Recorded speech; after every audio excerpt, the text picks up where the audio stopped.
I'm starting with a picture. This, if you don't know this, which I presume you don't, this is Moenbach from Moenmawr in North Wales, which is where I come from. Aside from sort of promoting this for the Welsh Tourist Board, and these are wonderful mountains to go walking on, and also trying to make a point that we're physical creatures, and I think this is one of the big problems we got. We got so hyped up with technology that there have been two catastrophic errors in the history of psychology, and this is coming from a cognitive point of view. One is behavioralism, and the other is the information processing model of the human mind, the assumption that the human mind works like a computer, and these are fundamentally in error. So, the concept of the singularity, which was wonderfully satirized in Big Bang Theory, if anybody saw that episode. My old standard statement on that, if you genuinely believe that the singularity will happen, your brain is probably ossified to the point where it may be possible for you, right? Fundamentally, human beings are physical creatures. We're enacted. It's quite interesting. I'm going to do a bit of the cognitive science up front on here, and it's your fault, George, because you introduced the singularity, which is a particular bête noire of mine. We actually know that consciousness is a distributed function of the brain and the body and its environment. This is autonomic novelty receptive processing.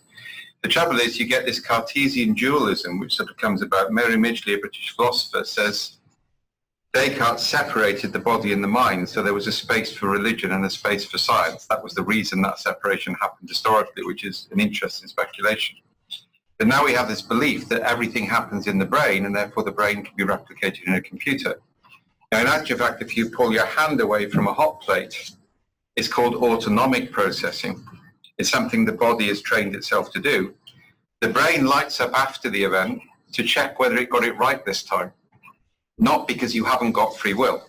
That only becomes a problem where you believe the brain has to direct all activities. Right? So we now know we're physical creatures. Pheromone traces are critical for trust determination, for example. So in a virtual environment, you lose sensory stimulation, which you would actually have in a physical environment. I could go into that in more depth. But there's a lot of evidence that chemicals activate or deactivate DNA. They change the way we think. Chemical processing is an important part of intelligence. It's not just electrical impulses. So this neglect of the physical in favor of the virtual, the danger is we will actually meet computers halfway in terms of intelligence, rather than using them to augment human intelligence. And I think that's the key thing. Digital technology allows us to hugely augment human decision-making collectively and individually, but it will never actually replace it. And that's been a problem for the last 20 or 30 years. That picture reminds it. Okay, give the background on this stuff really starts many years ago. My original degree is physics and philosophy, so I've always worked in a transdisciplinary environment. And I got increasingly frustrated in philosophy in that you were required, every time a philosophical theory came about, you would then find an exceptional case which proved it was wrong in that case, and then you'd have to dismiss the whole theory. And I started to argue, well, it depends on the context. And I think that's been ever since I was in my 20s, is a focus on context. And saying, first understand the context, because things which are right in one context may be wrong in another. And that was before we came into complexity. So complexity science came along, and the stuff we do is called anthro-complexity, which is the argument that complexity in human systems is radically different from complexity in nature, in chemical reactions, by three things: intelligence, identity, and intentionality. And I'll come back to those later and talk about that.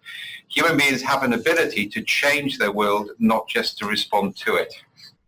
And that's a huge difference, because it means you can't take, for example, a model based on ant swapping behavior from middening to foraging and build a model for human beings on that, because human beings can choose not to do things even if it's not in their interests. They're not just responding. Right? So anthro-complexity is a new field of study. It's a transdisciplinary field of study. Right? That's important. But we'll start with complexity, then we'll go on to the cognitive science and the anthropology. So in nature, we have three fundamental types of system: ordered systems, complex systems, and chaotic systems, and there are phase shifts between them. This comes from physics and elsewhere. An ordered system is one where the level of constraint on the system is so high that all behavior is fully predictable. It's tightly coupled. So if you have a system which is very tightly coupled with virtually no degrees of freedom of movement, you can predict what will happen with it. It's like the billiard ball on the billiard table, in terms of what will happen. It's also something that human beings are particularly good at. My favorite example is, for example, in operating theatres these days, we count the number of surgical instruments left at the end of an operation and check it was there the same as was there at the start. Right? Now, as I get older, I think this is of increasing importance. The percentage of surgical instruments left in people's bodies before they were sewn up, before checklist was introduced, was very high, in fact, scarily high. Yeah? The trouble is, checklists work in the context of an operating theatre, but then people said they can work everywhere. Now, actually, one of the things we know is that checklists work in what are called ritualized environments, because what ritual does for human beings, it aligns personal identity with role for a limited period of time. So when you go into an operating theatre, I've been in 3 times, once horizontally, I don't remember that, for wisdom teeth, twice vertically, because both of my children were, to quote Shakespeare, from their mother's wombs untimely ripped, right? I strongly recommend this from a male point of view. You get to see a fascinating operation, you get to see the child first, you get to hold it first, and you get 2 weeks more peace before you have crying babies at home, all right? So I'd strongly recommended. But you go through this process of scrubbing out, putting on different costume, the white Wellingtons, all right? What's interesting is it changes the cognitive activation patterns of the brain, so you see the world differently. Yeah? So what actually happens is when people go into what are called crews, that's an operating theatre, so a surgeon can put out a hand and know that a nurse will put an instrument in it. Yeah? What's happened is the identity and the role have been aligned, and it's a ritual act which moves people between that. And therefore, things like checklists will work there, but they won't work outside. And again, that's a failure to understand theory and practice. Sideline on that, we've done pioneering work on safety in getting truck drivers to strap on heated belts, which is a ritual act. When they got out of the truck, we reduced accidents by 80%. Because we accelerated the identity transfer from driver to loader. And again, this is what's called theory-informed practice, something I'll explain again in a minute. So basically, order has value, but it doesn't work everywhere. So we did work with BC Forestry, for example, and this is up in British Columbia. They have 2 months of the year where it's safe. During summer months, they're at danger of being eaten by grizzly bears, and during winter months, it's minus 30, and they die if they don't have filters on their lungs. So it's a hazardous environment, right? And they're maintaining power lines.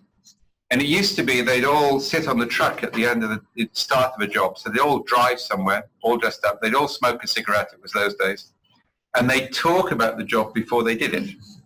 So what you've got is a form of mental rehearsal which prepares them for the job, which actually meant they had low accidents. Then some idiot of a consultant arrived and converted this process into a checklist. Now they talk about the football or the ice hockey, and then the foreman says, we've done all this, haven't we, guys? Ticks the list and signs it off, and critical deaths have gone through the roof. Yeah? And that's a failure to understand this physical aspect of human beings. Changing clothes changes the way you think. Just look at what happens when you dress up. What you wear actually changes the way you perceive things. And again, that's something I'll come back to. So order systems have huge values in humans, provided we don't take them to excess. If we have excessive rules, we force people to break the rules in order to get the job done. The secret of success in IBM was to know who could actually find a way around the rules. The secret in university procurement is to find somebody who can describe what you do so it fits the procurement rules regardless of what you actually need to do. IBM general managers have vice presidents who simply convert what the general manager wants to do into a form which will follow the IBM rules. So that's $1 million per business unit going on actually conforming with rules which are inappropriate to practice. And everybody's nodding, so you've got equivalent examples, right? So order is valuable if you don't take it to excess. A chaotic system, on the other hand, is one where, and I'm using this in the sense of randomness, i.e. there are no constraints whatsoever. So if that happens accidentally, it's the conventional meaning of chaos, and it won't survive for long. Chaos is always transitionary. If you can actually remove all constraints, you get rapid innovation, but that's very difficult to do. It's a high energy cost. And then the other thing which we're now doing with this is where every agent in a system makes a judgment independently of any other agent, so it's not just no constraints, but there's no connections, then you get reliability in the results. Right? So for example, one of the things we were doing with the government of Singapore recently at the Bing IRAS conference, we were putting up current political situations on a board, and everybody in the hall was interpreted them in isolation into what's called a high abstraction signifier set. I'll explain that later on in the talk. But it's a non-gameable quantitative approach to human assessment that we developed and patented. So basically, all of these people are indexing that material, and then from that, we're drawing what's called a fitness landscape, a dispositional landscape, which shows how different opinions overlap or match, and which also focuses on outlier opinions. We've also done that with the US intelligence community. It's a way of getting multiple perspectives in real time before you make a decision under conditions of uncertainty. Again, that relies on no constraints. So that's an example of chaos. There's a general theme emerging here that different systems, effectively different ontologies, produce different epistemologies. Yeah. And the problem we got at the moment, certainly in management science, is everybody wants one universal solution. So every solution claims to be universal, it becomes a management fad, it starts to work for a period of time, and then it breaks down, and another fad comes along. My favorite example of that is business process re-engineering, which came about in the 80s. Hammer and Champion was very useful. Then it started to break down because it assumes a mechanical model and a closed system. So you can define rigid processes in a closed system, but not an open system. Now, the response when it starts to fail in things like government, because government is an open system, or customer relationships, the normal response would say, okay, we've reached the limits, let's do something different. Actually, that hasn't been the case. We've now got the introduction of Six Sigma, which is, okay, it didn't work. If we just do it harder and more vigorously, it may work this time. We call it Six Stigma. It's business process re-engineering with the worst aspects of Bible Belt fundamentalism added onto it for good measure. It's a cult. And the high priests of the cult get different colored belts to indicate their cult status. If they have a black belt, they're exempt from doing any real work because their job is to impose cult discipline on those who do. Right? Everybody forgets 3M abandoned it because it was destroying their capacity to innovate. Although that's still quoted as a task, right? And anybody who associates lean with Six Sigma doesn't understand lean, because lean is about eliminating the waste that techniques like Six Sigma create in the first place. So again, this fad-type tendency, this tendency to universalism, actually damages people. Yeah? I'm working with one of the world's biggest consultancy firms at the moment because they've increasingly made their consultancy advice rigid processes with predetermined answers. They've actually made themselves susceptible to Google algorithms replacing them. The problem with the consultancy and legal profession is not that they're being threatened by algorithmic change, but they've chosen to dumb their capability down to the point where algorithms could replace it. Right? And that's actually really important in an academic context. The more we go down MOOCs, the more we go down information transfer rather than learning, the more we forget apprentice and seminar type models, the more we reduce it to the point where actually automator can replace us. Yeah? Automation is one thing, automator is a different thing altogether, to make a difference on that. Yeah. So either way, coming back to the point, we then get a third type of system, a complex adaptive system. In a complex adaptive system, there are what are called enabling constraints. So there are constraints, but they only partially determine what happens. They don't fully determine it, and they get modified as things happen.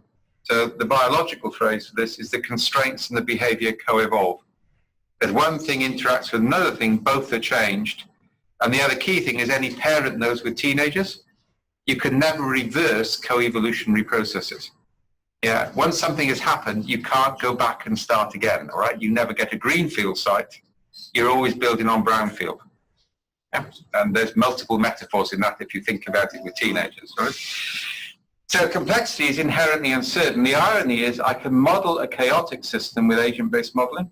I can model with algorithms an ordered system, but actually a model of a complex system is never predictive. And I'll make the statement now, which I'm going to justify in a minute. A complex adaptive system isn't causal, it's dispositional. Yeah, there's no repeating relationship between cause and effect. Everything will fall differently. But you can measure in which direction it's more likely or less likely to evolve. Yeah, so that switch from causality to dispositionality is really important. It's much easier to get that with a background in physics. or the background in biology, because actually those systems, ecologies never fall the same way twice, in that sort of sense. Now, that means that you manage in different ways. Now, so basically, the way you manage in an ordered system is different from the way you manage in a complex system, is different from a chaotic system. The best way I've ever learned to explain this is to imagine managing a party for a bunch of 9-year-old kids, if anybody can do this. Huh? So basically, you're holding this party in your own home. That's always a mistake, right? The purpose of church halls and village halls is that they have fire hoses. Fire hoses are very useful for cleaning up after children's parties and occasionally are necessary for crowd control during the party itself, right? Your own house may be damaged in the process. So you're having a party for a bunch of kids in your own house.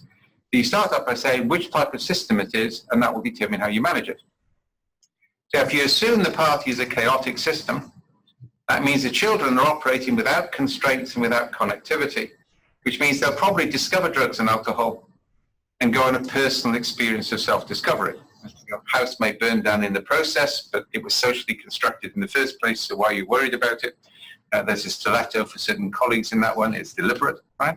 I don't recommend this. I have got friends in California who have tried it, but never more than once. The recovery cost is very high. The ordered systems approach, on the other hand, is taught in all good management schools. Under this, you agree learning objectives for the party in advance of the party itself. The learning objectives should be aligned with the mission statement for education in the society to which you belong, and should be clearly articulated and printed off on motivational posters with pictures of eagles soaring over valleys and water dropping into ponds, and they should be placed around the wall of the party. When the children come into the party room, they should be given little cards with the corporate values, the party values printed on the back of them, and Disney characters on the other side. And they're stereotypes as well, so it all goes together. Right? So basically, you have a plan.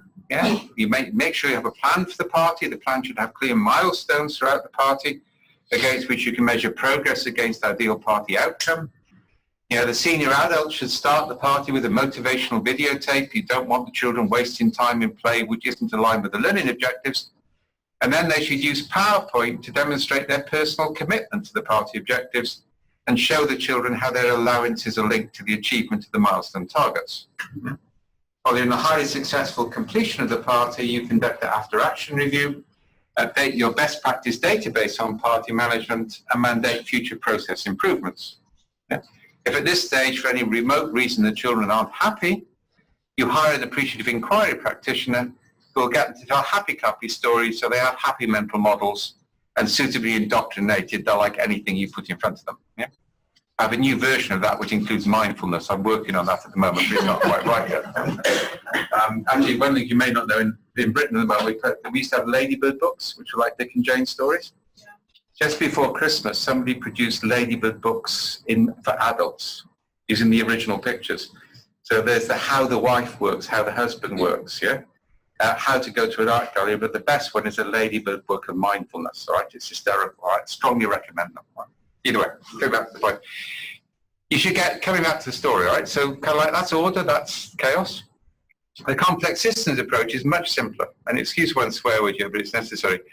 Anybody with children will know this. You start off by drawing a line in the sand. This is known as a boundary and complexity theory. You look the children squarely in the eye, and you say, cross that, you little bastards, and you die. And one of the things you learn pretty fast as an adult is the value of flexible, negotiable boundaries, because rigid boundaries have a habit of breaking catastrophically when you least expect it. We then introduce catalytic probes, and I'm deliberately using the right language here, a football, a videotape, a Barbie to a computer game. And if it forms a pattern of play, that's called an attractor. If it's beneficial, you amplify it. If it's negative, you disrupt it. So the key phrase on this is we manage the emergence of beneficial coherence within attractors, within boundaries, and the sequence on that is important. That's why we're getting a huge amount of interest in government. Because what you do is you manage the boundary conditions, you manage the catalytic probes, you manage the amplification or dampening strategy, which actually allows locally contextual solutions to emerge. I've done a lot of work in Austin and in Houston. Something that works in Austin ain't going to work in Houston and vice versa. But if you have a constraint framework with probes, you can allow locally contextual solutions to emerge and getting funded. And that's going to be really important with resource constraints and starvation in terms of the way it works. So those are the three basic types of system. From that, we get the Cynefin framework. Cynefin is a Welsh word, and you can't complain about this because you've got lots of Welsh words in America. You know, Bethesda, Bryn Mawr, I could go on, right? The Welsh miners came to Pennsylvania and influences the language. And 2/3 of the founding fathers of America were Welsh, all right? We have a long history of revolutionary activity, and we just passed it on, right? And we're still a colony, by the way, all right? So if you want to give us resources, we'd be grateful to receive it, right? Cynefin in Welsh means the place of your multiple belongings. It's a sense of being rooted in many different pasts, which profoundly influence what you are, but of which you can only ever be partially aware. So it's a good name for a complexity model. Yeah? You can never fully know why the current state is, and you can never fully know what's going to happen, but you have to learn to live in that flow. And actually, humans are really good at this. Yeah, we don't have a problem with uncertainty until we try and put it into highly structured systems. Okay. So basically, we're in Cynefin, we got those three types of system, and so it's important to realize complex systems have propensities, innate features of the system which are stable, and dispositions, which is the current dispositional state, but it's not necessarily causal. Right? So those three types. What we do then in Cynefin is we divide order into two, obvious and complicated. So the reason for this is that both of these have linear relationships between cause and effect, so there is a right answer. The difference is, in an obvious state, everybody knows what those relationships are and everybody buys into it. All right, so in the States, you drive on the right-hand side of the road. In the UK, we drive on the left-hand side of the road. It could have been the other way around. There's no particular reason for it, but everybody buys into this. Therefore, it creates order or structure. Of course, you don't take it to excess. If a child runs on the road in front of you in Britain, you don't say, I'm going to drive on the left, even if it involves killing this kid. You drive on the right. Though having worked for IBM, kind of like the metaphorical equivalent on rule compliance would have said, kill the kid because the rules are more important, right? And I can give you some real examples of that. But basically here, everybody knows what the constraints are, everybody knows the cause and effect relationship, everybody buys into it. So I can define best practice, and I've got standard operating procedures or doctrine, what's happening, what category does this fit, this is what we do. No problem with that. The trouble is most HR tries to put people into that domain, and that doesn't work. It's like things like Myers-Briggs. Assume you've got that type of categorization. Right? Up here, I've got governing constraints, so things are slightly less tightly coupled. It's not self-evident to everybody what to do. It's not self-evident what's going on. So I have to do analysis or bring in experts in order to determine the right action. So that sense, analyze, respond, which means it's good practice, not best practice. Big mistake people make is not allow enough degrees of freedom in this space. Yeah, you see that when consultants look at hospitals, they end up restricting things to single practices where medical staff know there are variations within a constraint framework. Here you define the constraints and you allow freedom within it. Here you have no such limitations. And then in the complex domain, remember the children's party story? I have enabling constraints. You create some general rules and general principles. I probe, sense, respond. This is actually key. The only way I can understand a complex adaptive system is by experimenting with it. So we have a whole methodology around this, which basically says any coherent hypothesis, and there will be multiple coherent hypotheses in complexity, that's part of the definition. The evidence will support competing hypotheses. So instead of trying to resolve that, and this is, by the way, a major conflict resolution tool, any coherent hypothesis gets a small amount of resource to run a safe to fail experiment. I can agree that your idea is coherent, but I also think you're wrong. It's less conflictual.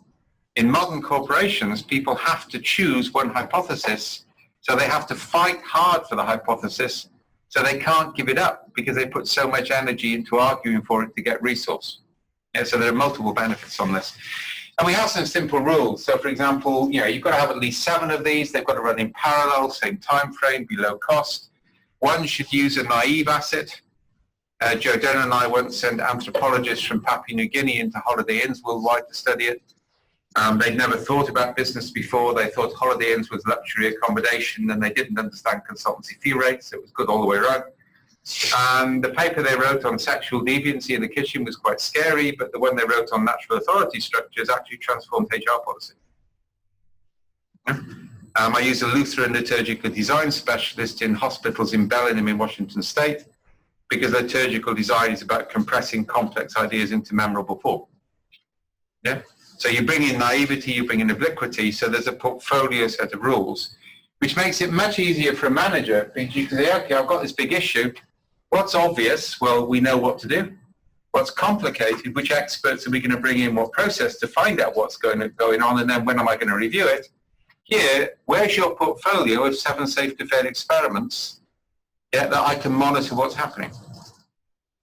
And so we actually create a process which manages that uncertainty, and there's forms in everything for this if anybody wants them. And then you move into the chaotic domain. In the chaotic domain, yeah, there are no constraints, so we act decisively either to maintain the state if we've entered deliberately, or to move out of the state otherwise. Yeah. And actually, you really want to move from here to here. The key thing to crisis management is actually to create constraints, because then it becomes complex, then you can experiment. If you impose a solution, you're moving it here, and that's really difficult, and it's a one-time bet, and you may get it wrong. Yeah, so we now start to get into some quite practical advice. That's why I like the constraint-based definition. Yeah, you want to innovate, you relax the constraint so it moves across there. Yeah, you want to exploit, you increase the constraints. Yeah. Why is it constraint-based versus incentive-based? Can I come back to incentives? I will genuinely come back to them in a minute, right? Because that's really important, right? Constraints are more neutral. Incentives produces perverse outcomes. Right? Well, yeah, I'll come back to it, all right? Sorry. Okay. So the other thing about this is that the boundary between obvious and chaotic is shown as a cliff, as a catastrophic failure. Because if you overimpose structure here, people find workarounds. So a huge amount of energy goes into making the system work despite itself, and ultimately you get catastrophic failure. And I've mentioned safety a couple of times, we're finding that a lot. It's now impossible for the job to get done if people follow the rules. Yeah, so we're getting perverse outcomes into the system, yeah, big time. And massive cost. I'll never forget when I worked for DARPA, you suddenly realized you had to employ a company of ex-servicemen to get your expenses passed. Yeah, there were so many rules and regulations about expenses, it was actually quite perverse, yeah, in terms of the energy which got involved. Okay, now, Cynefin is actually popular, it's multiple cited. People tend to stop there, which is a pity, because there are 2 classifications on Cynefin. One is domains, yeah, and there are 5 domains: obvious, complicated, complex, chaotic, and this central one, which is a state of not knowing which of the ones you're in. Yeah, and if you don't know it, human beings always assess the situation based on how they've already decided to act. So if in this domain, bureaucrats will impose rules, experts will do study, and so on and so forth. A large part of Cynefin is say it's complex, we probe, we don't analyze. And when we define it by defining narratives from the organization's own history on the boundary conditions and domains, because it's easier to argue by metaphor than it is by rules in that sense. Right? But we also do by dynamics. So this is kind of like the stable dynamic. Ideas emerge in the complex space. You've got very few constraints, that things are interacting with each other, novel patterns emerge. This is the innovation space. Yeah, this is radical innovation, disruptive innovation. This is kind of like normal innovation. Once an experiment has started to look like it's successful, we increase the constraints. If increasing the constraints produces repeatability, then we're in this domain. And that's a good thing to do. So for anybody involved in software development, techniques like Scrum, anything which is a multiple single iteration is a complex to complicated transfer device. Okay? So basically, I increase the constraint, it produces predictability, it's here, I can exploit it. What people then forget is to check if it carries on producing repeatability. Because if it doesn't, you need to shift it back again. Yeah, so the stable dynamic or cadence is this movement. And of course, it will vary by industry. So retail moves around it fast, aircraft manufacturing quite slowly. Yeah, and there's a natural speed. Anybody ride a bike? Everybody can ride a bicycle? Probably not safe in Arlington. Yeah. I've had two near-death experiences on cycles. I'm an enthusiastic cyclist.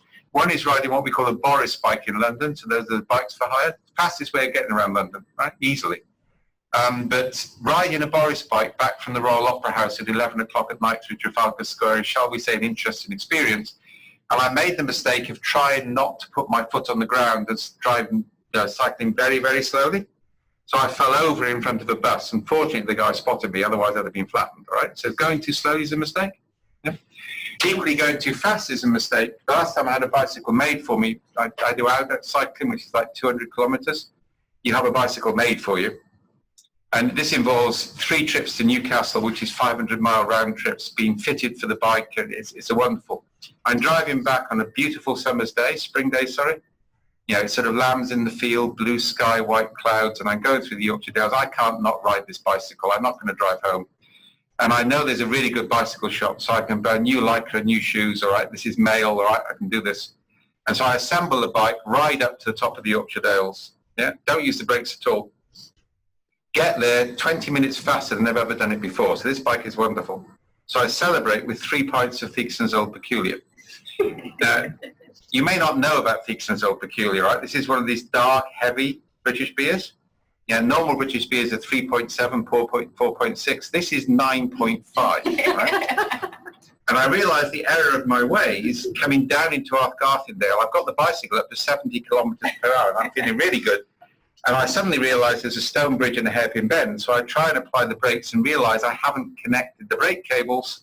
And I had to choose between the bicycle and myself. Well, I'm male, this is a new toy, so it's going to be the bicycle. So I fell sideways, I completed my feet, threw the bicycle into the heather, broke my wrist.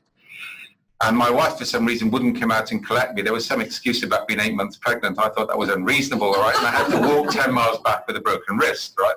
That's life for you. The other thing I will tell you, you will remember the content piece of the story. Human beings remember things when they can associate with them stories. They don't otherwise, which information-centric education environments don't do. It's not just a story, it's a storyteller, which is actually, and that's key for human memory. Either way, so this is kind of like not too fast, not too slow. You need to get it just right. It's like the 3 bears, all right? It's got to be just right. If you don't get that cadence right, you may need to do a dynamic reset. This is called a shallow dive into chaos. You don't do a deep dive into chaos. That's something too many managers do. They just throw everything up in the hope of something pattern. You do a shallow dive in the hope of recurrence.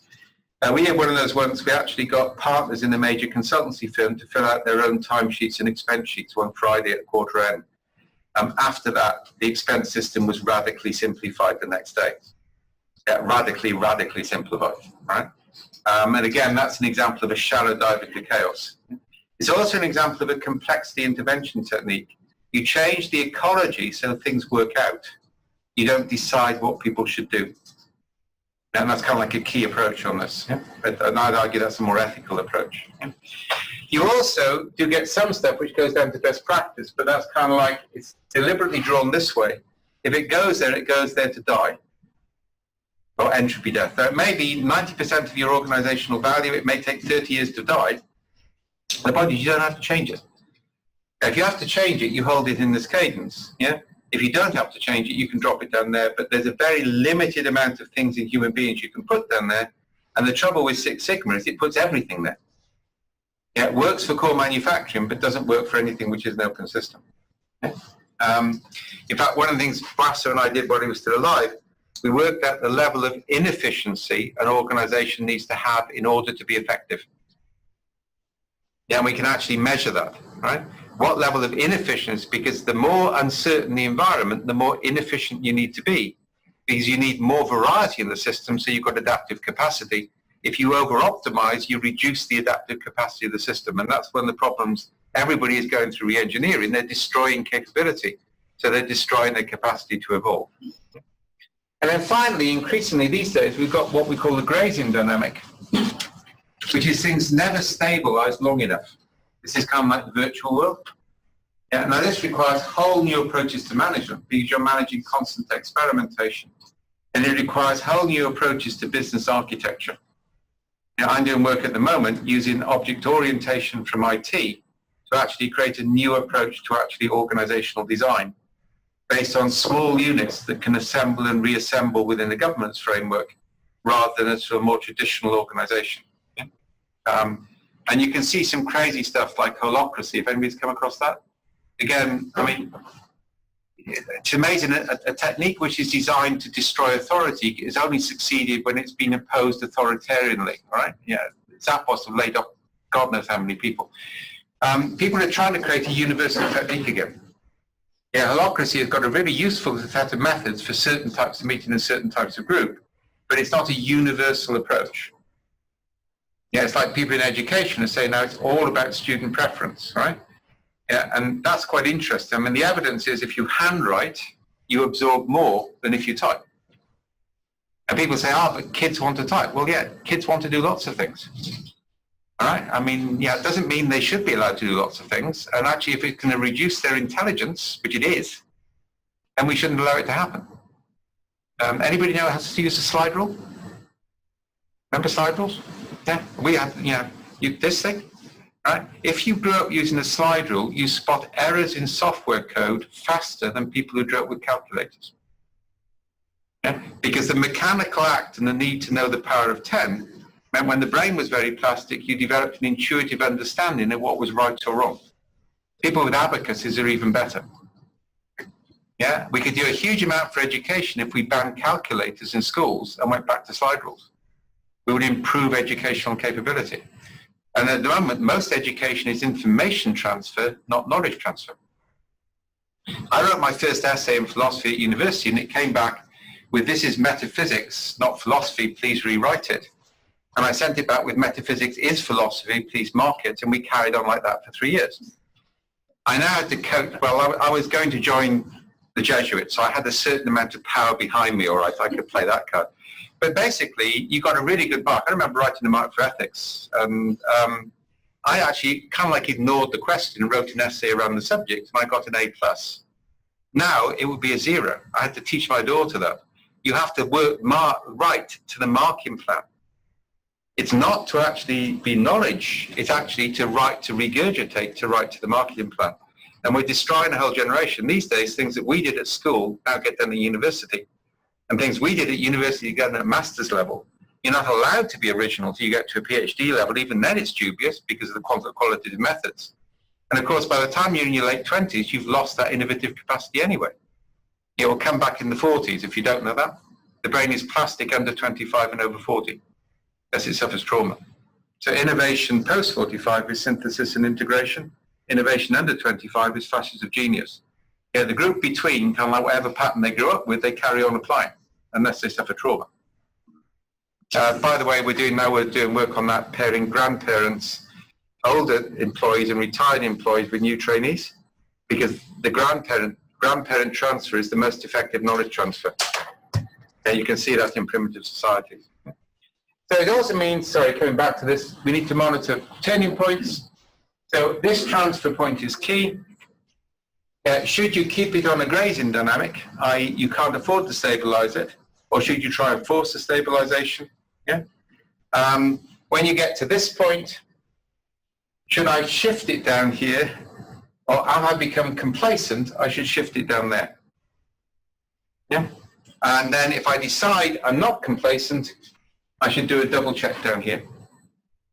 Yeah, because once I've gone down there, I can't come back. And then the other one, which we're seeing increasingly, is this one. I had to do a major disruption. Right? Does that mean I just got complacent so I can bring it back onto the blue line, or am I now going to bring it back? Actually, the condition is uncertain. And this is all about reducing cognitive load for decision makers. First of all, which domain it is. Well, if it's in this domain we do analysis, in this domain we probe, then which dynamic it is, do we increase or reduce constraints, and what do we test? And so this is all about improving decision support systems within it. I'll then finish off with the anthracite. So this is from a body of research. This is a book which was written to deal with the idiocy of Blink and Malcolm Gladwell. Right? Gladwell is a classic journalist. He assembles cases which support an incoherent hypothesis, quote a friend of mine at the Sunday Times. Right? A whole book was written to kind of like point out human intuition at an individual level is really bloody dangerous, right? So this is an experiment that's been repeated many times. Worry about this if you're going for an X-ray. A bunch of radiologists, these are highly trained professionals, were given groups of X-rays. On one of them, a picture of a gorilla was hidden, which was 48 times the size of a cancer nodule. 84% didn't see it, even though their eyes scanned it. It's called inattentional blindness. We don't expect to see what we haven't been trained to see. Yeah? That and related evidence disproves virtually every social science research method. Yeah? You will not see things you don't expect to see or don't sit within your own domains. My father was a veterinary surgeon, which is why I became a philosopher. If at the age of 11 or 12 you're dragged out and meant to do sheath washings on bulls' penises, all right, you kind of like think, I'm going to become a philosopher, all right? I can't cope with this. Right? But I remember once when I was 14, he actually spotted rabies in a quarantine center. And in Britain, we have a policy on rabies. We don't have it, which is good. Yeah. So if a mammal gets rabies, it's actually somebody's imported a dog or something against the quarantine regulation. And the rule is we kill every mammal within a 1 mile radius of the outbreak. Right? Human beings are exempt. The vets don't really approve of that because the human beings were probably responsible for that. So it's very costly. All right? The day before it was discharged, Dad spotted it, and it was unusual symptoms. It wasn't manifested in a normal way. And I remember saying to him when I was a kid, how did you do that? He said, well, first of all, I saw rabies in the war. He was in the veterinary corps. So he was in Afghanistan and Egypt. And he said, but I wouldn't have remembered it if I hadn't been telling you the story about the rabid jackal the night before. Because I was getting war stories as part of a school project, so that was entirely coincidence. Yeah? Because basically it was a cognitive activation pattern. His brain was activated, rabies was there. And if you don't know it, the most you scan of what's in front of you is about 5%. It goes up to 10% if you're Chinese. It's actually a different evolutionary pattern based on pictorial, non-pictorial language. It creates different patterns of process, object, context, focus. So most people here, you scan 5% of an X-ray. A radiologist then has 30 or 40,000 patterns associated with their skill and training as a radiologist, and the most frequently used ones get activated first. That's how we make decisions. We do a partial data scan, yeah, and then we do a first fit pattern match, not a best fit pattern match, and the most frequently used patterns are likely to be used first. Now, in evolutionary terms, you can see why this happens. Imagine the early hominids on the savannas of Africa. Something large and yellow with very sharp teeth runs towards you at high speed. Do you want to artistically scan all available data? Yeah, take out your iPad and look up a catalogue of the flora and fauna of the African belt, and have an identified lion do a Google search to find out best practice case studies on how to avoid lions. Yeah? By that time, the only document of any use to you will be the escape manual from the digestive tract of a large carnivore. And the only example I know of that is the book of Noah in the Old Testament, and I really don't recommend building practice based on that. Right? Yeah, we evolved to make decisions very, very quickly based on partial data scans, privileging recent experiences. Right? Now that means you can't do research on a traditional basis. You can't interview people. After you've done 2 or 3 interviews, your brain forms a subconscious hypothesis, and you only hear things that match that hypothesis thereafter. If you say your training prevents it, you probably formed a hypothesis before the first interview. If you give people questionnaires, anybody done employee satisfaction surveys? We got them in IBM? Yeah. Does your manager consult you on a regular basis, scale of 0, not at all, 10 all the time? Sound familiar? So you know exactly what the answer is meant to be. So if you're in a good mood, it's 10, a bad mood, 0. If you're good mood and statistically literate, it's 8 because you know they eliminate outliers, all right? So either way, I phoned up HR, got straight through the top. I was in a lot of trouble because I'd done a controlled test over 6 months with their money, which had proved that astrology was more accurate than Myers-Briggs in predicting team behavior, and they hadn't forgiven me for that. Yeah, they wanted to have me fired, but Lou stopped it, all right? It was a proper controlled experiment, right? Myers-Briggs has got no scientific basis whatsoever, never mind, right? So anyway, I got through that with what's the troublemaker doing now, and I said, how am I meant to answer this? I've got several managers. Some of them consult me, some of them don't. Some of them should, some of them shouldn't. And she said, average your experience over the year and stop making trouble. And I said, you're HR in a research division, and that's what you want me to do. But you look at nearly every questionnaire, every workshop, the focus groups are fatally biased within 15 minutes by the facilitator. Yeah? So we've got to rethink social science research. Yeah? And that's where we're moving from what's called a posteriori case-based to a priori, what does natural science say is possible, and then apply that and see what happens. Yeah? So everything you do has to be consistent with what we know from biology, from chemistry, from physics, and from the biological end of anthropology. Yeah, that's actually quite an interesting area with things like epigenetics. The other aspect of this is the measurement one, so I promised you this. This is from New Scientist. Yeah. Meta-study, 9th of April 2011. In virtually all circumstances in which people are doing things in order to get rewards, tangible rewards undermine intrinsic motivation. There's no evidence to contradict this. So you look at the professions like nursing, where we need intrinsic motivation. We're setting targets, which means in order to give patient care, they have to break the rules or manipulate the targets, and we destroy capacity. Okay? The other one, which academics will recognize, this is Goodhart's law.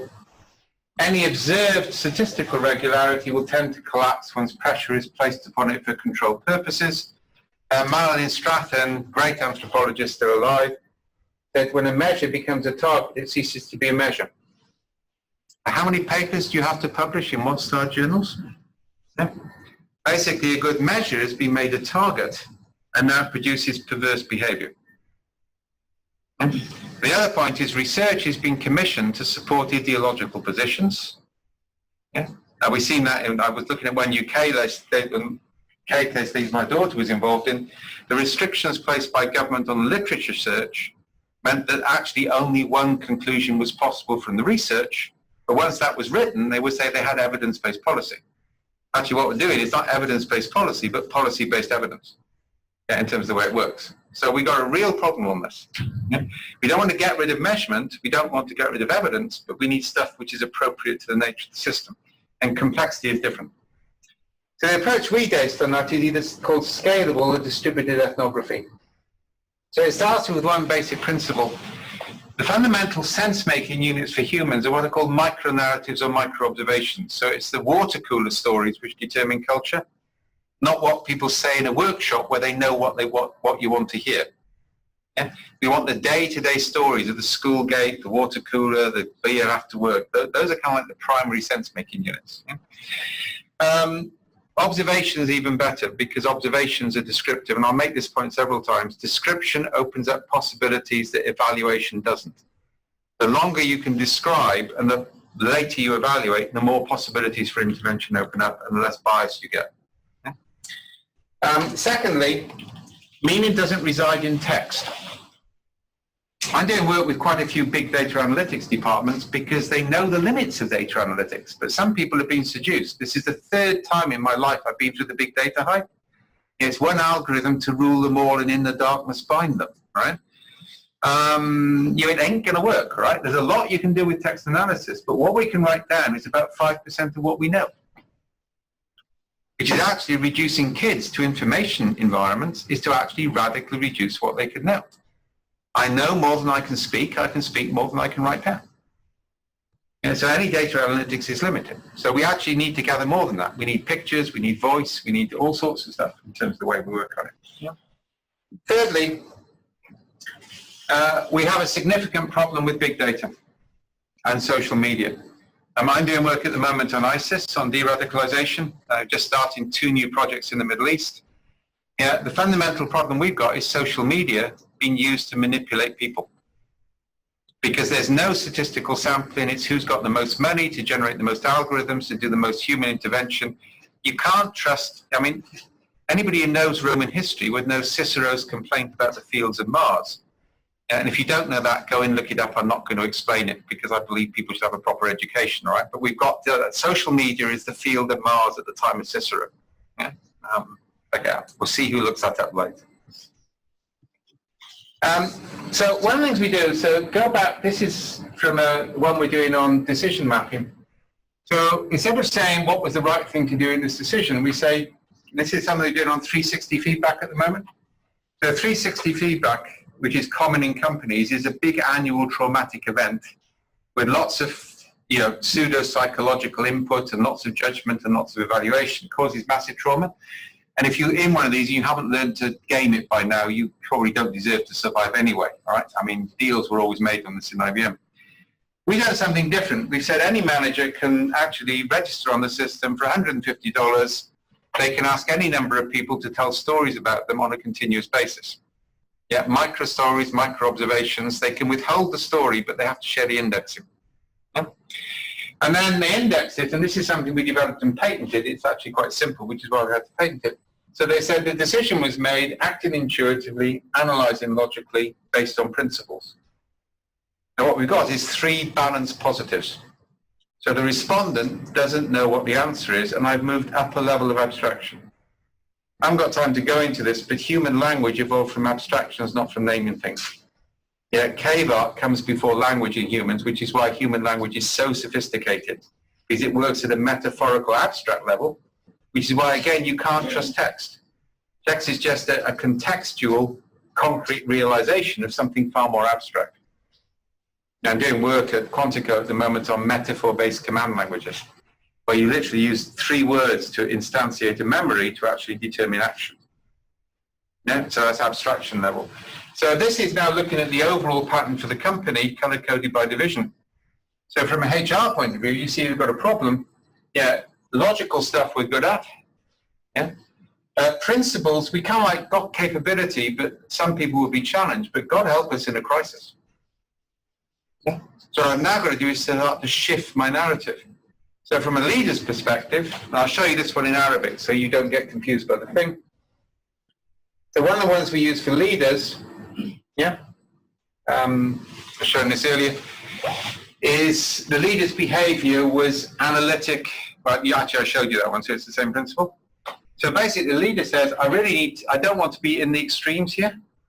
What I really want is for the balance of the stories to be here. This is actually a live capture in Libya using children as field ethnographers. Yeah. So basically, I then can click on these, and I won't click on them, right? And I can say, what can I do tomorrow to create more stories like these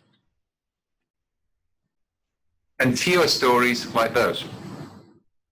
So instead of a psychological assessment and a written report, I've got a continuous feedback, more like this, fewer like that.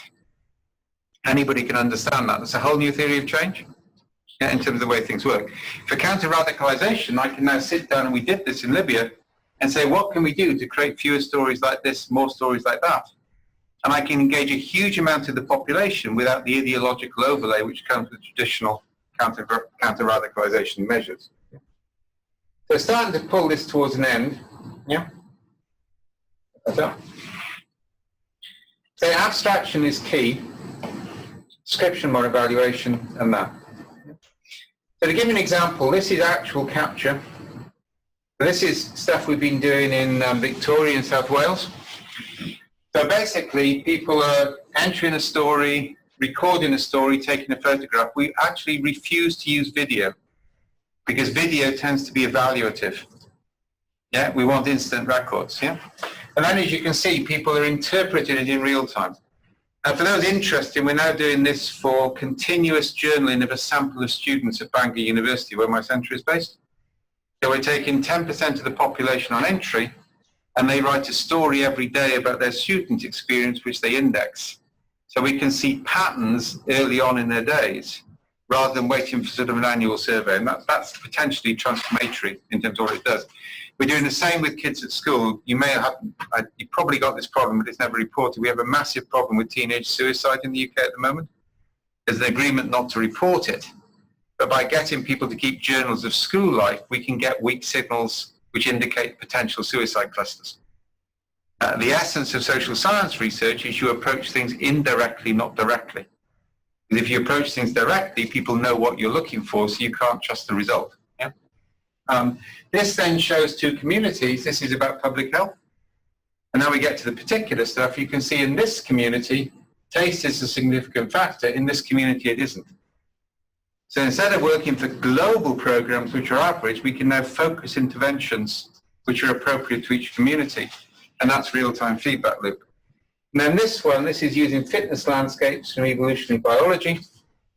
I won't go into the detail on this, but basically the vertical dimension here is rule compliance. The horizontal dimension is job completion. This is civilian manufacture. This is military manufacture. So as you can see in civilians, we follow the rules or we get the job done. They're mutually exclusive. And all of the questionnaires or the focus groups say they're doing both, but this is continuous observation of micro-anomalies by engineers in the field. Yeah? And we can radically increase it. So, for example, with water companies now, we've got engineers, they'll take a picture of a water pump and they'll index it on a triad which says it smells wrong, it tastes wrong, it feels wrong. So fast capture, ambiguous reporting, we've increased by factor of 25 the number of weak signals or early reports we got, which has made a radical difference on water leakage, yeah? Making it easier for people to report anomalies. This is military, where we do the job, we ignore the rules, or we do both, but that turns out to be nuclear weapons testing, so it's not typical. But we've also got people who've given up. We're seeing this pattern, by the way, in work we've done with teachers in schools and universities and in nurses in hospitals. Yeah, very regulated environments which rely on empathy. Sooner or later you move from this to this. People give up. Right, so that's actually quite dangerous. Now what we got here is a concept called the adjacent possible, comes from Cynefin. This is an achievable state, that's an unachievable state. So instead of running a company-wide program to get up there, we say, what can we do to create more like this and less like that? That's true nudge economics. The stuff Obama's just adopted is called yank economics. I use yank deliberately, all right? Yeah, it's designed to pull people towards something. Yeah, what this does is say, they're there, we can shift them there. Pulling them up there is a stage too far. But then each factory floor has got their own framework. So basically, I can now produce work at a local level. Each factory can say more like this, fewer like that, rather than being subject to average programs. This is something we're currently putting together a consortium in the university for. We're talking about with the How Train in South Africa, Sydney Rail, London Transport, 4 or 5 others. Arlington, Austin. They're also very interested in this, so I've got to talk to them about that. So we're going to build a very specific version of the product which actually is done to people who enter the transport system. So basically the idea is you come into the transport system, if you've registered for this, you know you will get a discount off your ticket. Because what we want is for people to tell a story when they're starting their journey and finishing their journey, and of course we can register that. Yeah? So basically the story will tell us why they made a journey and how they felt about it. Big data can tell us what journey they made. It can't do anything on human motivations. At the same time, they can take part in a survey, they can report a problem. Yeah? Yeah, so we got multiple projects within that. But the goal of it is to capture better marketing data. But also, when we get a public transport crisis, we'll have a network of people who are reporting to us on all the buses and all the trains, so we can push information to them. We've just been doing this at Heathrow Airport. The next project is going to get frequent flyers who will get status points, which is the most important thing if you're a frequent flyer, in return for acting as journalists as they walk through the airport, because they'll see anomalies other people don't. But then if we get, like we had an ice storm in Toronto 2 years ago, I got stranded for 3 days going to Nova Scotia. You can then communicate through experienced flyers who can communicate to people locally and can give you feedback. That's what we're talking about, building networks for ordinary purpose, for extraordinary need. This is what we're also doing with the student survey. By having a continuous network of people capturing stories, we can communicate and have communication. So, for example, in South African campuses, we've got a real problem with the need to use tear gas. Yeah? You've got a network in place that you can activate to find out what's going on. You don't create a network at the time, which tends to be the social media response. Yeah? But you know who the network members are. It's not a tyranny of hers type approach. Yeah? So that's kind of like generative open source. Yeah. It also leads on to this key question. You move from anticipation to anticipatory awareness. Now, what we're doing with social workers is social workers don't have to write a report if they do observations as they go in and out of houses. So a social worker, before they go into a house, writes a story, what they expect. They index it. They go into the house. They get the kids and the adults to tell their own story and index it. So that ethically, that's more powerful. Then they record when they come out of the house. If they do that, they don't have to write a report, which is good news for them. But that gives me a huge volume of data. This is stuff we tried with the US Army in Afghanistan the first time around, which actually allows me to see patterns over multiple workers to indicate pederasty rings. But it also allows me to build a database which can trigger an anticipatory alert. So basically, as kids are abused, we start to realize the weak signals, which we didn't spot. That allows us to create training data sets. So actually, the social worker goes into a house, the kid tells a story, the kids index a story. It creates a threshold trigger, which creates a symbol on the mobile phone, which says, stay in this house and ask some more questions. Doing the same in Ohio State on that, on premature discharge from hospitals. All of this is about triggering alerts when you need to pay attention to something, rather than trying to forecast the future. And that's the stuff which I did for DARPA. Yeah, that was Genoa 2 with Poindexter. Is how do you trigger humans to a heightened state of alert when a dispositional state indicates that a terrorist act is possible. Yeah, and the same is true for child abuse, for abuse of elderly patients in care homes and everything else. So to summarize, key metaphor, I make a big distinction between complexity theory and systems thinking. Systems thinking draws diagrams with boxes and arrows and feedback loops. Complexity is like bramble bushes in a thicket. I got told to prune the wisteria the other day, and I was in a rush. It was an important rugby match I had to get to. If you're Welsh, rugby is a religious matter, right? American football is a derivative of rugby, but we actually play a game, right? I mean, the ball stays in play, right? I've now worked out I can cope with American football if I go as an anthropologist, but not if I go as a football fan, all right? And then it's quite interesting, all right? So I just wind you up a bit. Yeah. This is Gerardo, and Gerardo's at Florida University, brilliant one. Basically, I had to prune this wisteria, and I was too quick, so I cut a taproot, which meant I destroyed the whole thing. And I didn't know what I was doing. That's the trouble with the human system. Everything is so entangled that if you interfere, you can have massive unintended consequences. And so bramble bushes in a thicket is a really good metaphor for what a complex system is about. So by way of summary, dispositional, not causal, modulated, not driven. They're not causal. What matters is to understand the present and decide where you can shift things, not all of systems thinking says, what's the future state we want? How do we close the gap? Politicians are doing this all the time now. They have to promise more and more to get elected, but then they can't deliver it. So you get this downward cycle of disappointment, yeah, in terms of the way it works. We just, actually, if anybody's interested, we just launched in SenseMaker for the Green Party in Denmark to capture ordinary stories about governance and ecology to see if we can see patterns, and that's going to go worldwide in a couple of weeks. Yeah, to try and see it, you know, as a globally sourced solution. Secondly, enabling but not governing constraints. Remember the endoskeleton, not the exoskeleton? Yeah, heuristics, not rules. Yeah, you have constraints. You still manage a complex adaptive system, but it's not the way people interpret manage. The origin of the word manage in English, anybody know it? Okay, it's menagore. My Italian is awful, right? So don't tell my pronunciation. It's the ability to ride a horse in dressage. The word then gets corrupted by the French. Many things have been corrupted by the French, not as many as been corrupted by the English, but they come close, to be household management. Yeah, so think about complexity management as managing a horse, and ordered management is about household management. And the trouble is, all of our techniques are household management, not riding a horse. Yeah, you're managing something more fluid. Next. Research needs to be abductive, not inductive. I've mentioned several reasons for this, but the other one is cobra effect. The English in India, they decided there were too many cobras. So they basically said every cobra head brought into the district commissioner gets a rupee. Worked brilliantly for 6 months. And people realized there was money in farming cobras. Yeah? You can see the same thing in organizations. You announce your new initiative, everybody produces what you asked for.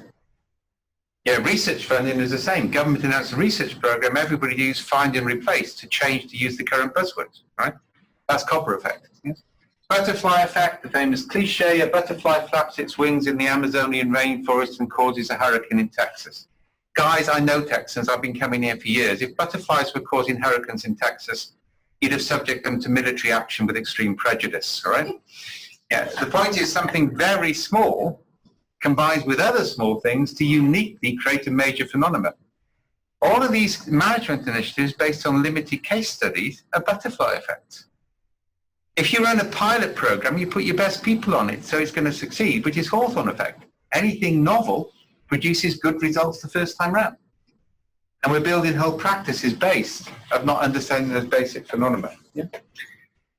Resilience is key, and that requires accepted, not adaptive innovation. Now, this is really key. In evolutionary terms, we used to think, I'm not, no intention of being sensitive about this, sorry. Last time I was in Dallas, I was told I couldn't mention evolution, and I was working within the Ebola management team, and I'm still profoundly depressed by that, all right? So basically, linear evolution, so a dinosaur's feathers, you can see in the fossil record, they adapt over time for warmth or sexual display. Yeah? And one day, a dinosaur with a lot of feathers falls from a tree and glides. So basically, feathers repurpose for flight. Yeah? And then they adapt. So an owl's feathers, yeah, well, actually you've got silencers on them. Now this actually explains a lot of the problems with evolutionary theory. It happened too quickly. We know that acceptive leaps, but yet repurposing was common. The human cerebellum evolved to manipulate muscles, and it accepted for language. And now it couldn't happen in a linear way, because if dinosaurs threw themselves for trees in the hope that they would evolve feathers before they hit the ground, it's actually a bad strategy, right? So there's a whole body of capability, and this is where we're now working. Apple are masters of this. Apple don't invent things, they repurpose things. That's what design is about. It's not a linear process, as used to happen with Odeo and others. Yet design is actually should be an acceptive approach of throwing things together in novel ways so people see how to repurpose. And that's what we're doing with the big social experiments at the time, rapid repurposing, yeah, to deal with novel problems. Yeah. Unarticulated needs and unknown capability. We're doing this with user requirements. We're capturing stories continuously from users about day-to-day frustrations. When we get a cluster of those stories, we give it to a pair programming team who produce a prototype. Because technologists know what technology can do, but they don't know what user problems are. Users don't know what technology can do, so they can't articulate the need. And the systems requirement process requires them both to compromise.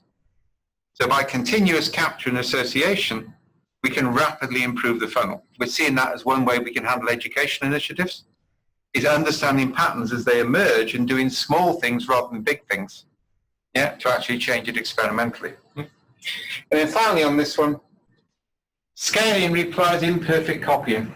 And we did a lot of work for the UN on this. The fact that something works in one context doesn't mean it will work in another, but you can learn from it. So the Grameen Bank microlending worked brilliantly in Bangladesh. Then people copied it, and it failed.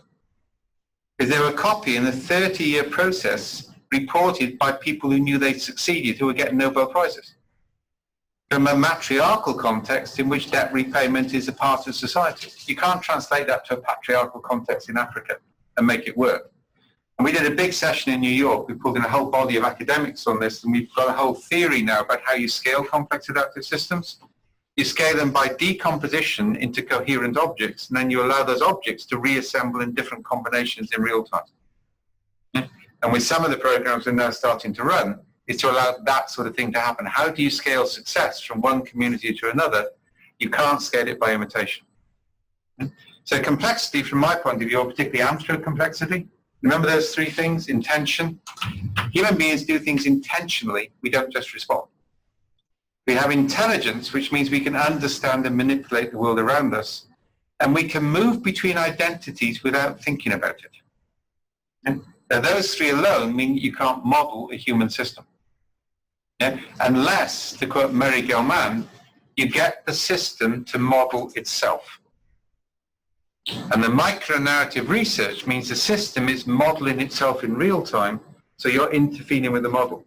So the model is now the system, not actually an abstract representation of the system. So complexity opens up radical new possibilities for innovation, for understanding governance, for understanding people, but it is a major paradigm shift. Yeah, in fact, in scientific terms at the moment, we're now arguing that science is going through a more radical transformation than it went through at the time of Newton and Leibniz. Yeah? But this is the first time, I think, we've tried to apply natural science to social science, actually since that same period. Yeah? Social science is going to catch up on that. So there's huge possibilities on that, but it's going to be an academic practitioner mix. It's going to be theory-informed practice, not practice-informed theory. Thank you very much for your time. We've got about 10 minutes if there's any questions or any comments. Thank you. It's enjoyable. Three questions related to one. Have you ever analyzed global warming? The second question, ask you all three questions. Yeah, go on. Another notion in terms of your complex chaotic theory, the societal idea of police, with the idea of the mistrust of the police. Yeah. Those types of issues. A lot of stuff. Okay, two things on global warming, right? One is, one of the problems we got for the people who understand global warming is reality rather than a left-wing conspiracy theory, right? Is that actually you're dealing with a big system which is both complex and chaotic. So you can't predict what will happen, and we may get compensatory things. It doesn't mean that we're not doing the wrong thing. So that has been studied extensively. But I think the scientific community have been very poor at communicating it. Because they've got themselves sucked into the creationist argument there's no such thing as, by becoming equally unbalanced. It's why I have an intense dislike of Richard Dawkins. Yeah, I'm still a Catholic and a scientist. Yeah, there's nothing wrong with that, right? And Dawkins is creating an alternative religion of which he's the first prophet. In fact, its form is religious in its nature. And he's doing nobody any favor, because now, certainly over here, you have to choose between being a fundamental atheist or a fundamental Christian. It's like, as far as I'm concerned, the American Civil War, having spent years studying it. When I worked on DARPA, they said, what do you know about the Civil War? And I said, do you mean Stephen and Matilda or Charles I? And they said I was being mischievous. So they held every meeting on the Civil War battlefield. So I now become a Civil War buff, right? And I thoroughly enjoy in Boston calling it the War of Northern Aggression, because it was. Yeah, slavery was introduced 2 years in to keep the British and the French out. It was Lincoln's brilliant move. But it's interesting, Democratic friends of mine say you're not allowed to say that because it gives succor to Republicans. Yeah, see, society has got to the point where you've got to sit in one of two camps. It's like the Hillary-Bernie stuff at the moment. It's ridiculous. I mean, both of them are trying to portray the other as completely evil. Right? So it's just a Manichaean tendency. So I think that's the problem. The scientific response to the opposition was to actually try and create certainty. And that doesn't work, so it's created a trigger. Yeah? That's also the problem with the police. When I grew up, the police could say anything. And what happened is the dispositional state was such the police must be right. Then they abused that. And the dispositional state switched on a phase shift. Now the police can never be right. And you can't change that by arguing logically. You've got to change those patterns. So you move to a local capture, and this is something we would like to do over here, actually, because we're using it in Britain, is capturing the day-to-day stories from the police and the population and seeing what are the adjacent possible patterns that you could switch it into, rather than the current pattern. And that actually would be a really interesting project, right, in terms of the way it works. And going back to global warming, the big mistake on global warming, I think, at the worldwide level, was to treat it as a government problem. Yeah, we didn't change the dispositional state. What we should have done is lots of small experiments to create local examples so people could see that it was possible to do something. And when the dispositional state was right, then the Kyoto Treaty would have worked. At the moment, it won't, because people have to make promises they know they can't fulfill. And we've now gone past the turning point. And I used to worry it would affect my grandchildren, then I started to worry it would affect my children. Now I know it's going to affect me. Yeah, and the issue from my point of view, which I would like to work on, is how the hell do we make society resilient for what's coming? Because currently the only economic models we've got are feudalism. Yeah, for resource starvation, and feudalism ain't a nice place to be. Yeah, so can we start to create a society which can actually handle that? And interestingly, Singapore are interested in that. Yeah, it's a city-state concept, and again, you've got to understand the dispositional state before you try a massive intervention. What the big interventions by government in Kyoto did, and Paris has done the same, is to actually create unintended consequences, which have made it worse, not better. Did that answer the question? Or? I'm sorry to be pessimistic on that one, but yeah. Any more? Nobody want to argue with this? I put in the social constructivist stiletto deliberately, so I'm waiting to see what happens at the moment. Yeah, sure. It's hard to invest in someone, because you invest everything. It was brilliant. But who benefits from the problem? Yeah, I think, well, you see, the other problem with this, all right, is there's a huge divide in political philosophy, all right, between social atomism and communitarianism. And this is actually a really important distinction. And please don't mix up communitarianism with communism, right? Social atomism, which is North American, Northern European, and is also Protestant capitalist, yeah, assumes the individual is everything and everything is the consent by the individual. Yeah, you can see, in Protestantism, the individual is reconciled with God. It's justification by faith alone. I mean, you can't be a Protestant and not end up as a Calvinist, if you want my point of view, right? Because, you get down there regardless, right? I know Baptists disagree with me, but they're wrong, right? Sorry, I'm trying to provoke some people for an argument, all right? And I've taught at Southern Baptist College, which is fun, right? But either way, the principle on that is, and that's when the other communitarianism says people are defined by their social interactions. Yeah. Now the interesting is the science is actually now coming out in favor of communitarianism and seeing atomism as a perversion. Now I don't mean perversion in sexual sense, in terms of basically we are fundamentally defined by our interactions with other people and things, yet we don't define them. Now that's good news, because in terms of change, if you can change people's interactions, you can achieve radical change, whereas you can't change individuals.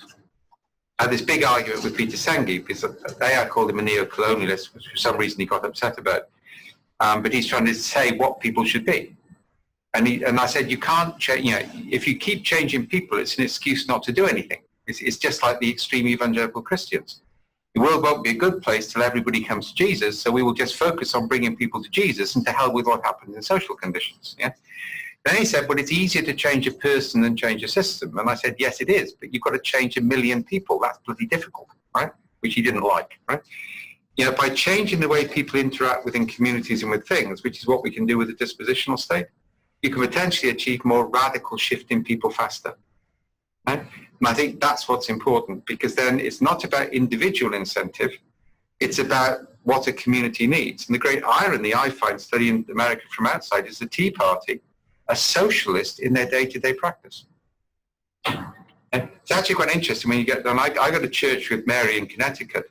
The church has got nothing to do with Christianity. It's a socially activist group which holds the community together and is a rival for the gardening club. So you're either in the Congregationalist church or you're the gardening club, and they compete for power, right? But the point is there are community stabilization devices which people belong to. So at a community level, we're kind of like get it right, but then we move beyond that level, which we didn't evolve for. And then you get these ideological doctrines that we have to adhere to. So one of the things I want to do with the big program we're doing, which is called Children of the World, we're waiting for World Bank approval on this and other corporate funders. We'd really like 4 or 5 funders, is to get every child at the age of 16 every week to go and gather stories from 3 generations to their community.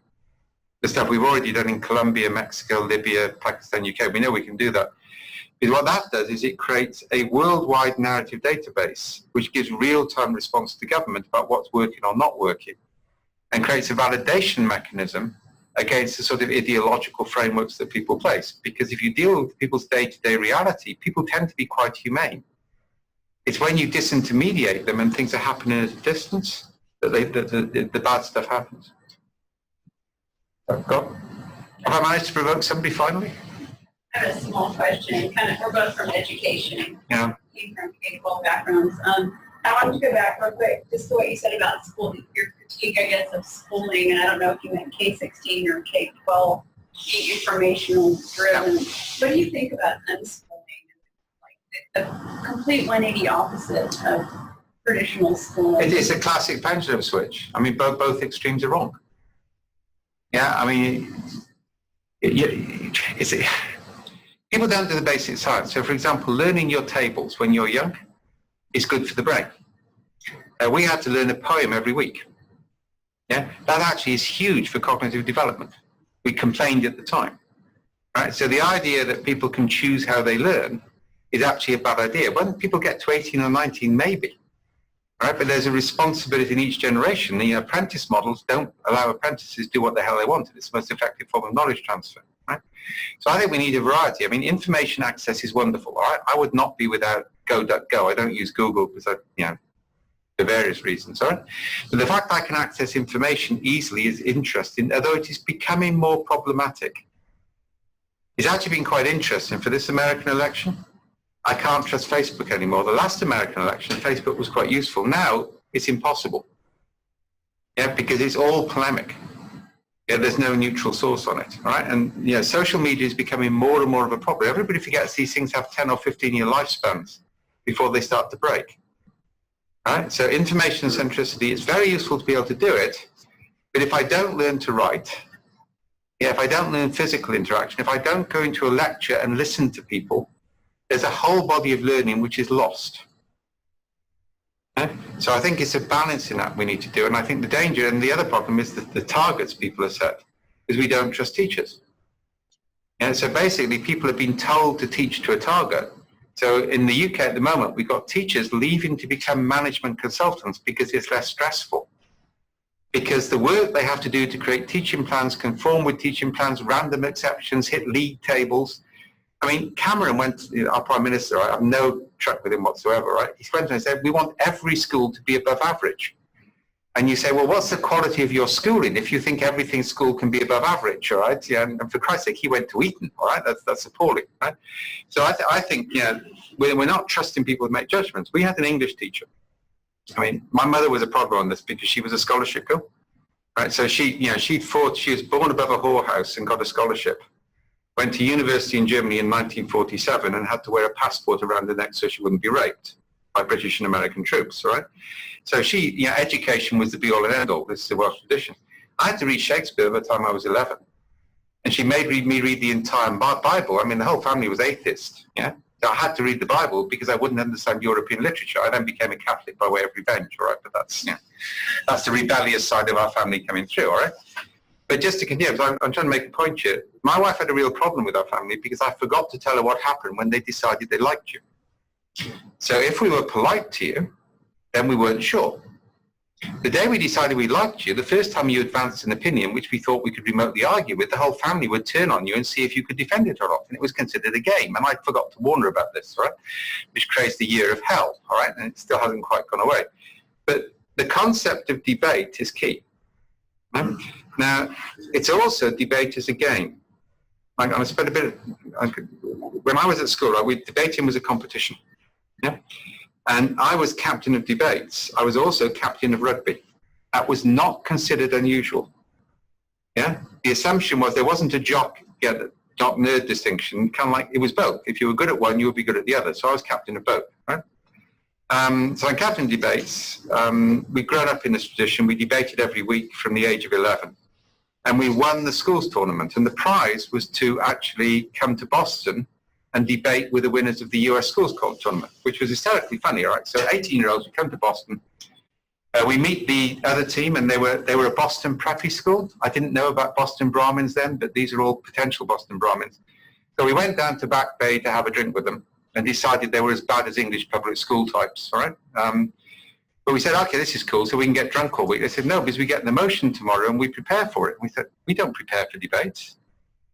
Our debating tradition is we get told the debate on the morning, and sometimes we don't get told until we stand up to speak. In fact, that's a tradition. So we thought, the hell with it. So we got drunk all week. Turned up on the final day. They'd spent the whole week preparing their case, their evidence, their statistics, yeah? And we just concentrated on destroying their argument and getting the audience on their side, because for us it was a game. Yeah, so my seconder, who was actually gay as anything, and this is the 70s, right, went up to their main debater just before they went on, hugged him and said, I love you and want to have your babies. Can we meet afterwards? And the guy was still shaking when he went on board, all right? And we're thinking, God, I didn't know that trick would work, all right? But you keep on making it. It's not to say we were evil bastards, all right, though it was fun, right? The complaints to the English-speaking union about it. But basically, we saw debating as a game, which meant we were very critical, because we didn't know which side we were on or what we would do. So you learned the art of seeing the weakness in an argument. People don't do that anymore. Yeah, they're not allowed to argue with the teacher. They're not allowed to argue with the program. When people create generalist programs to try and teach things, we're not allowing a sufficient degree of freedom in the educational system for knowledge to be transferred. Sorry, you got me onto a pet subject, and I get quite indignant about it. Yeah? Just to ask, when we talk about like the individual linguist system, we're talking about like where we are, what actions need to be taken, but it seems like, and when you talk about management styles and the whole like industrialization and scientific knowledge, to me it's all about control and fear. You know, like when society is out of control and people are feeling, I guess you'd say, mandatory chaos. That's what everybody wants to create control. So how does that just, the whole individual and fear? But the irony is scientific management wasn't like that. I made that mistake once. I was on a conference platform with Peter Drucker, and I made the mistake of criticizing scientific management before he spoke, all right? And I got the I knew Frederick Taylor boy speech, all right? So I ended up as a sort of pool of humiliation on the floor. Then he decided I might be redeemable, so he took me out for dinner and we talked together after that, which was hugely educational. One of the conclusions we came to is scientific management and complexity theory have a lot in common, because both of them recognize humans are important in terms of judgment. Scientific management has apprentice models of learning for leaders, right? It takes physical augmentation, like cognitive science now is taking cognitive augmentation, but both augment the human decision maker. And in scientific management, the assumption was you would not have alignment between shareholder interests and management interests, because if you align, you get a perverse system. You need contradiction. What scientific management has done is it took an engineering metaphor. It's obsessed with stability and control and outcome. And that's actually gone across into the political space to the point where we think the only method of control is either draconian or laissez-faire. Yeah, so you're either Stalin or Ayn Rand, and both of them, to be quite honest, deserve each other. We had a little Wikipedia debate in which Stalin and Ayn Rand ended up getting married in hell, and we quite enjoyed the idea, all right? Because they're both perverted on either side of the spectrum, right, in terms of that sense. So I think, we need to think about this, because apprentice models of leadership produce leaders who can be trusted. Yeah? Whereas actually the highly structured methods of leadership moment with things like competence mapping, I mean, there's no scientific evidence for the concept of competences. It's just a nonsense, right? And people are screening people. They're using algorithms to screen people's CVs, and you can buy algorithms to improve your CV so the algorithms will find it. I mean, this is a society which has decided, why don't we wipe out the civilized part of the human race so something more intelligent can come through and replace it, all right? And I hate to tell us we will, because African and Latin American education hasn't got that perverted yet. Yeah, and we're in danger. We're in the UK, our strength is a knowledge economy. Yeah, you can't outcompete Asian society in terms of educational achievement in that measurement system. You can't do it. Yeah, because their societies have, I work in Singapore, right? And I remember once saying to a bunch of teachers, what would happen to all your bright pupils if they went back home and said they wanted to study philosophy? They said their parents would never let them. Because the parental pressure to achieve is so high that they have a wonderfully elitist system, but we can't replicate that. Our strength historically, this is the Anglo-Saxon Celtic tradition, the Anglo-Saxons couldn't have done it without us Celts, right? Yeah, we're the inventive ones, you're the executors, right? In both senses of the word. But fundamentally, our ability is to synthesize different knowledge bases. That's the strength. And we're destroying it because we need an educational system, which is a classic liberal arts education, which scientists have, because that allows you to synthesize. If we go to the sort of educational system now we're going, we will have no competitive advantage whatsoever against the Asian societies. And actually, the world needs both. Yeah, it's not one is better than the other. For the sake of time, I'll put just one more question, and then we'll wrap up, and folks can chat, and you can have a bit of a break. Go ahead. Mine isn't so much of a question, maybe your comment or reflection upon the following two comments. There's an author, Roger Trigg, I'm not sure. Trigg, yeah. He made a book recently called Beyond Matter, and in that there's a section where he talks about something that you were talking about in your presentation of applying natural science to the social sciences, how that's an error. Can you maybe comment on that? And secondly, as a rugby player, what's your outlook for Wales after the tie Sunday against Ireland? Let's do the important one first, all right? How we didn't score 3 tries, I will never bloody well understand, all right? And how the Irish didn't have 2 yellow cards, I will never understand, but we'll hammer the Scots. And if you look behind the goalposts at one end, you'll see me, all right? I have the bencher seats, all right? You might notice there's a Welsh folk song, and the verse goes something like, the miners collapsed, my father's died, the family are in destitute, but it doesn't matter, we just beat the English. And the second word goes, it's sort of that, and that's kind of like matters, right? So just a quick note on that as well. It's worth noting. So Dave's heading up to Yukon on Sunday. But he decided that he would fly back to UK so he could watch the game on Saturday, so he could do the transatlantic flight again on Sunday. So that's commitment. It's a religion, right? But either way, so, you know, we've got to get, you know, the selection's right. They've got to fire Robert Howley. The attack coach is wrong, right? Because we're getting the possession. Right? But either way, we'll beat the English. I think we'll get the championship. Yeah, I mean, the Irish thing was a shock factor, but I think we'll win the other 4, and we'll win with good margin. We finish off against the Italians, so that's always good. And I'm flying back in the morning from South Africa, going to that match, and then flying out to Nepal to do a trek that same evening. So that's even more crazy, all right? But that's important. Okay, then the other one, I'd be really interested in the reference on that, because there's very few of us doing this now, yeah? And the whole concept is social science can't be a science. So what you do is you look at natural science. So I gave this example earlier. One thing I'm really interested in at the moment is constructor theory in physics. Coming out of Cambridge University, minority. But it's basically trying to create a whole systems account of physics rather than an atomistic account. So what constructor theory says is what do the laws of science say is possible? And within that constraint, what's the lowest energy cost of replication? And that produces predictive capacity. Now that, interestingly, allows us to create a physics account of evolution. But you can say within the constraints, lowest energy costs, you can create a different account. I'm using the same stuff on ISIS-ISIL. Yeah? So basically, because ISIS has a low energy cost of replication, Al-Qaeda has a high energy cost of replication. Yeah, so ISIS acts like a retrovirus, whereas Al-Qaeda can't, right? Which actually means everything the West is currently doing to hit ISIS is making it worse, not better. Yeah? But yeah, that's life, right? So the concept is you go to biology, you go to physics, you go to chemistry, you go to biological and anthropology, you say, what do we know about human decision making? What do we know about systems? What does that mean for the current situation? Let's apply what we learned from that. Let's see what happens. Let's modify the method, but only consistent with the theory. Right? And that allows you to take an evidence-based approach to high levels of uncertainty, and that's what we're doing. So if there's another reference to that, I'd be really keen to look at it.